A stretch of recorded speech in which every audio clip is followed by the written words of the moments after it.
Hello, I'm Dr. Larry Lytle speaking to you again from the Laser Learning Center in Rapid City, South Dakota. Today's lesson is on dosage, or joules. Now, all of you know when you go to the pharmacist and buy an aspirin that you need to know the dose, or if you get a prescription from your doctor that he and you or particularly the pharmacist need to know the dose so that you get the right dosage for the condition you're treating with that particular drug.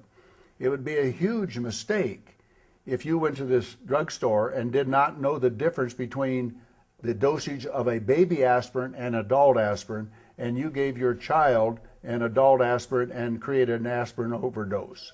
So dosage is no different with low-level lasers. In low-level lasers, it's called joules. That's spelled Joules, joules. Now, many companies do not even know the dosage that their laser puts out. That is a tragedy in low-level lasers. If you don't know the dose it puts out, how long should you be using the instrument? Now, dosage is calculated by the amount of energy behind it, that's the power, by the spot size and how long you leave it on the body. So if you are leaving a laser in place for X minutes and you don't know the dosage, then how long should you leave it? If you understand the dosage or output of your laser, then you know that you can treat something in 3 minutes or 4 minutes or 5 minutes and get benefits. So in order to determine the dose, it's determined by the constant power density. Now, in our lesson about power density, we learned that if the power density bleeds off, that means if the battery in your low-level laser diminishes, the light is still on, it still looks like you have a laser, but the dosage diminishes as the battery diminishes. So therefore, as I said in that particular lesson, it's extremely important to have a computer that regulates the power density so that you can maintain a constant dosage or joules of energy to the body. Now, different parts of the body require different amount of joules of energy. There are certain parts of the body that need just a small amount of energy, like the brain or like the eye. But there are other parts of the body that needs much more energy, like a hip or a back or a knee or any of the joints. So one laser really can't do everything because they cannot all put out the same dosage. Therefore, the Q laser system has a multitude of lasers. It has one laser that is called a resonating laser that puts out a low level of energy that resonates with the body's organ systems and or resonates with the bellies of muscles.